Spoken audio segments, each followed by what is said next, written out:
Guess how much I love you. Little Nut Brown Hare, who was going to bed, held on tight to Big Nut Brown Hare's very long ears.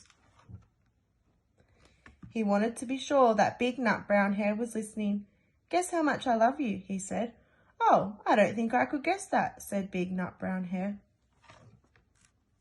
This much, said Little Nut Brown Hare, stretching out his arms as wide as they could go. Big Nut Brown Hare had even longer arms. But I love you this much, he said. That is a lot, thought Little Nut Brown Hare. I love you as high as I can reach, said Little Nut Brown Hare. I love you as high as I can reach, said Big Nut Brown Hare. That is quite high, thought Little Nut Brown Hare. I wish I had arms like that. Then Little Nut Brown Hare had a good idea. He tumbled upside down and reached up the tree trunk with his feet. I love you all the way up to my toes, he said. And I love you all the way up to your toes, said Big Nut Brown Hare, swinging him up over his head.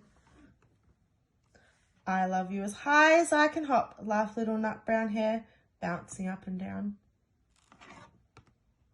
But I love you as high as I can hop, smiled Big Nut Brown Hare, and he hopped so high that his ears touched the branches above.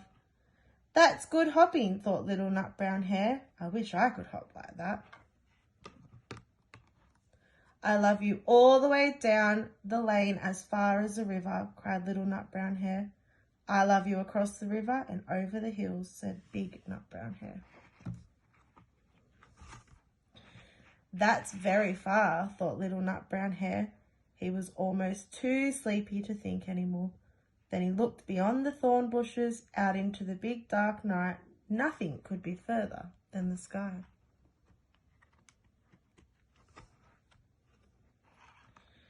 I love you right up to the moon, he said, and closed his eyes. Oh, that's far, said Big Nut Brown Hare. That is very, very far. Big Nut Brown Hare settled Little Nut Brown Hare into his bed of leaves. He leaned over and kissed him good night. Then he lay down close by and whispered with a smile, I love you right up to the moon and back.